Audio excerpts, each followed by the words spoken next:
हमने चौथा प्रश्न देखा था ग्रामर का 16 मार्क का। अभी पांचवा प्रश्न है विभाग 5 उपयोजित लेखन रायटिंग स्किल। प्रश्न 5 पुढीलपैकी कोणतीही एक कृती सोडवा। लक्षात ठेवा, माइंड करो। यामधील पत्रलेखन या कृतीला सारांश लेखन ही कृती वैकल्पिक आहे, ऑप्शन में है। सारांश के साथ पत्र दोनों में से एक करना है, किंवा वैकल्पिक किंवा दोन्ही पैकी कोणती एक कृती, म्हणजे दोनों में एक कृती को हमें सॉल्व करना है, सोडवणे अपेक्षित आहे। एक आहे पत्रलेखन। लक्षात ठेवा, माइंड करो। पुढील कृती उपयोजित लेखनातील पत्रलेखनावर आधारित असेल। म्हणजे पत्रलेखन पूछा है तो अभी कितने टॉपिक पर पूछा जाएगा, तो या प्रश्नांतर्गत म्हणजे मागणी, विनंती और कौटुंबिक।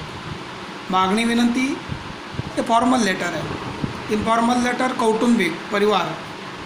या पत्रापैकी एक औपचारिक व एक अनौपचारिक असे दोन प्रकारचे पत्र। एक औपचारिक आएगा ऑप्शन, एक औपचारिक फॉर्मल लेटर, इनफॉर्मल लेटर, ऐसे दोनों आएंगे। आपको एक सॉल्व करना है। दोन प्रकारचे पत्र विषय कृती स्वरूपात दिले जातील। दो प्रकार के पत्र आएंगे, एक हमें सॉल्व करना है। त्यापैकी उनमें से कोणतेही एका प्रकारचे पत्र लिहायचे आहे। एक कोई भी पत्र हमें सॉल्व करना है। ऐसा ये आपको 6 मार्क का आएगा। देखो इधर दिया है 6 मार्क, 6 मार्क का ये। अभी उसके बाद है आ, देखो इधर दिया है प्रश्न 5A। देखा हमने 6 मार्क। अभी आ है पुढीलपैकी कोणतेही दोन कृती सोडवा। अभी अच्छी तरह से ध्यान देना। आ में हमें 2 प्रश्न सॉल्व करने हैं, 2 कृती को सॉल्व करना है। लक्षात ठेवा, प्रश्न 5A मध्ये एक जाहिरात लेखन, ध्यान देना अच्छी तरह से।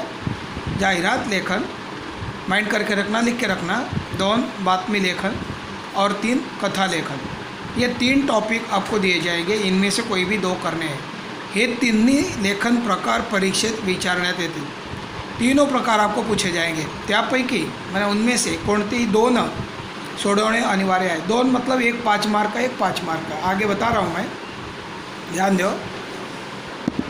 अभी देखो एक एक प्रकार के रूल में समझाने का प्रयास करता हूँ। नंबर 1 जाहिरात लेखन।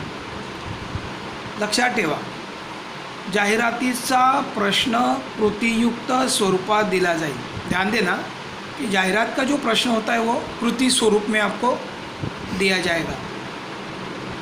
त्यासाठी प्रसंग, चित्र, बातमी, शैक्षणिक विषय। प्रसंग, चित्र, बातमी, शैक्षणिक विषय, एजुकेशन एक सब्जेक्ट होगा कोई, यापैकी कोणत्याही स्वरूपात विषय दिला जाईल। इनमें से कोई भी एक विषय दिया जाएगा। सेकंड, जाहिरात लिहिताना दिलेल्या कृतीतील सर्व मुद्द्यांचा विचार करावा।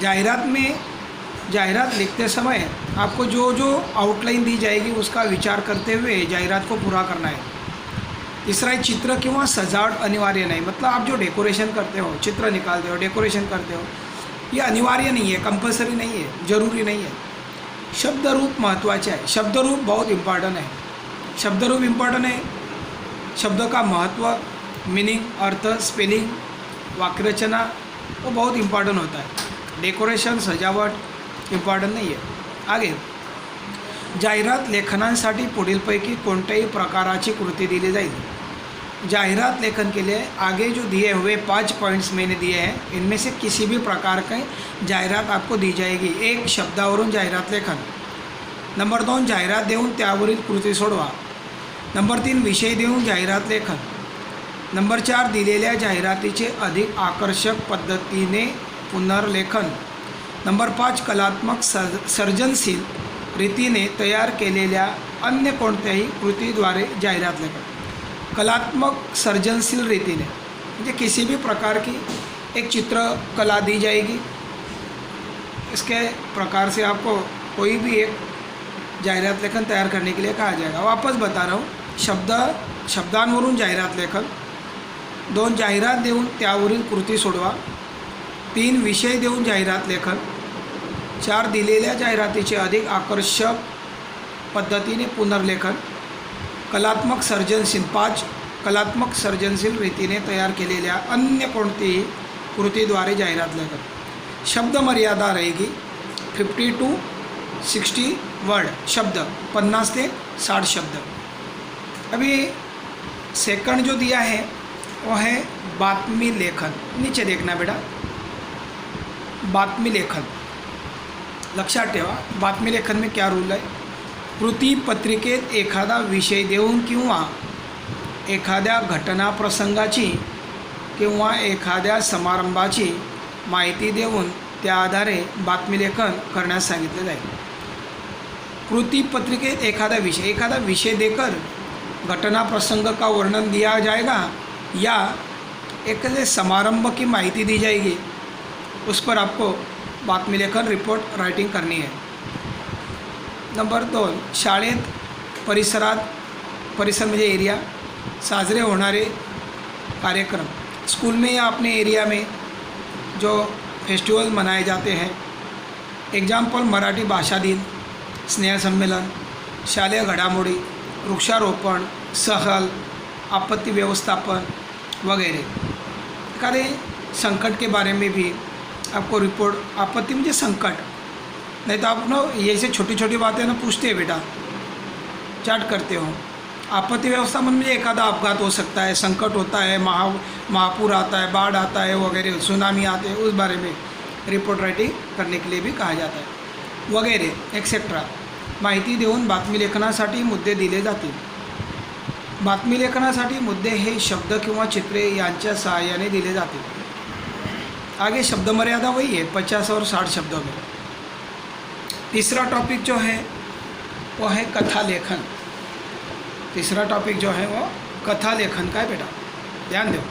कथा लेखन लक्षात ठेवा। कृतीपत्रिकेत पुढीलपैकी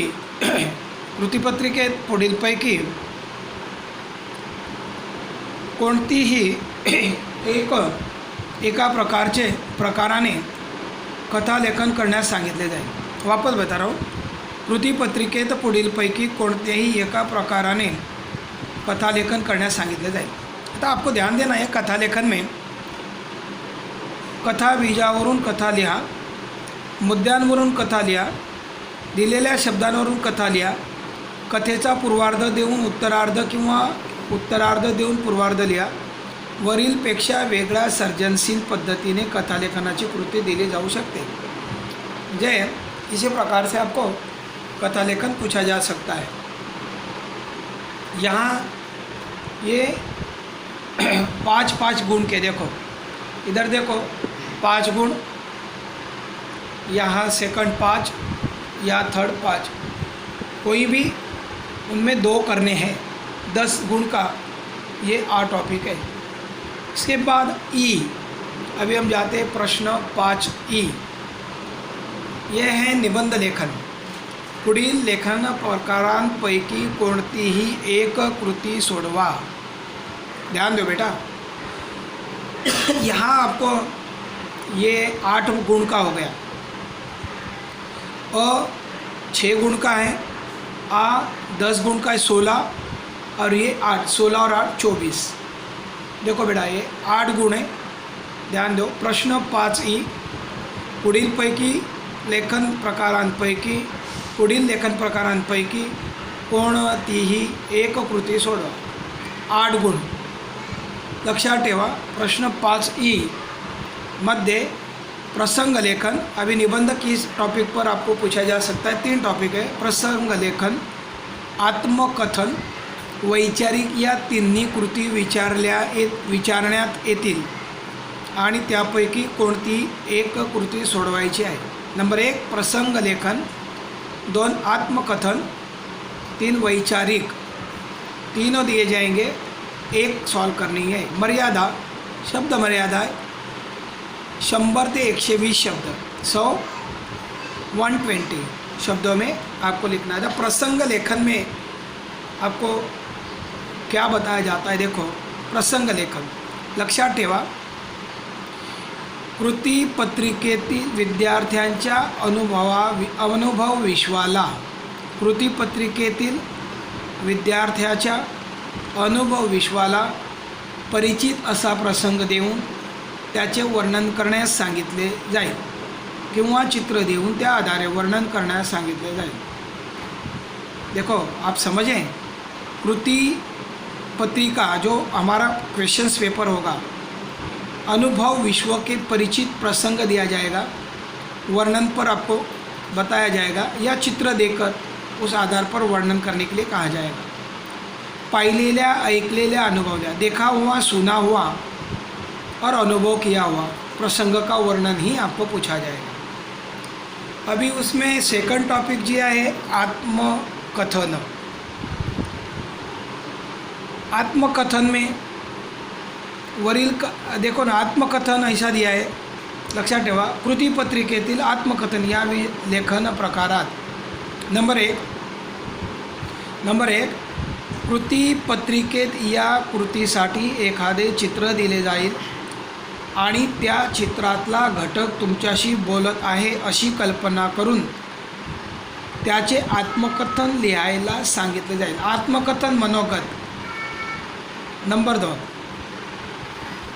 एखादा प्रसंग किंवा दृश्य किंवा शब्द देऊन त्यातला एखादा घटक तुमच्याशी बोलत आहे अशी कल्पना करून त्याचे आत्मकथन लिहायला सांग. आत्मकथन पर ही आपको ये निबंध आएगा. तीसरा, एखादे चित्र दिले जाईल, एखादा चित्र दिया जा सकता है, त्या चित्रातील कोणती तरी एक घटक चित्रातल्या अन्य घटकांशी बोलत आहे असा आशय असेल. बोलणारा घटक काय बोलत असेल याची कल्पना करून त्याचे आत्मकथन किया. मतलब एखादा चित्र दिया जाएगा और चित्र में कोई तरी एक घटक ऐसा दिया जाएगा कि वो अदर घटकों से बात कर रहा है, ऐसी कल्पना करते हुए निबंध को पूरा लिखना होगा. आत्मकथनाचा विषय विद्यार्थ्यांच्या परिचित अनुभव विश्वातला असेल. मतलब आपने 5th 6th 7th से आत्मलेखन विषय पर जो भी आपने अनुभव पाया होगा, ऐसे ही विषय पर आपको निबंध दिया जाएगा. ऐसे ये 3 टॉपिक पर 8 मार्क का एक निबंध आपको दिया जाएगा. ऐसा टोटल 80 मार्क का ये पेपर यहाँ पे ख़त्म होता है बच्चों. लेकिन तीसरा है वैचारिक. 2 किए हमने, अभी तीसरा है वैचारिक लेखन. तो वैचारिक लेखन में लक्षात ठेवा, कृतीपत्रिकेतील वैचारिक लेखन या लेखन प्रकारात एक साधारणपणे चित्राकृतीच्या स्वरूपात विषय दिला जाईल. एखादा चित्र दिया जाएगा. 2 चित्रातले लहान लहान चित्र घटक म्हणजे एक प्रकारे लेखनातील दिलेले मुद्देच होत. म्हणजे एक प्रकार का आउटलाइन ही समझा जाएगा वो चित्र. मतलब छोटी छोटी घटनाएं उसमें दी जाएगी. नंबर 3, लेखनात हे मुद्दे कोणत्या क्रमाने यावेत, कोणत्या मुद्द्याला किती महत्त्व द्यावे हे चित्रावरून सहजपणे कळणार नाही. बराबर है. इस लेखन में आउटलाइन कौन सा क्रम देना चाहिए, कौन से क्रम को आउटलाइन को कितना महत्व देना चाहिए, ये चित्र देखकर जल्दी समझ में नहीं आता है. 4था, त्यामुळे विद्यार्थ्याला मुक्तपणे लेखन करण्याची संधी मिळते. बच्चे फ्रीडम में, आज़ादी में, मुक्त कल्पनाओं से लेखन करने का एक मौका मिलता है वैचारिक लेखन में. 5वां है, विद्यार्थ्यांनी स्वतःचे विचार स्वतःच्या शब्दात मांडावे. विद्यार्थियों ने अपने विचार अपने शब्दों में ही लिखने हैं, ऐसी अपेक्षा बोर्ड करता है. शब्द मर्यादा है 100 से 120 शब्द. इस प्रकार से आपको निबंध आएगा, पूछा जाएगा बच्चों.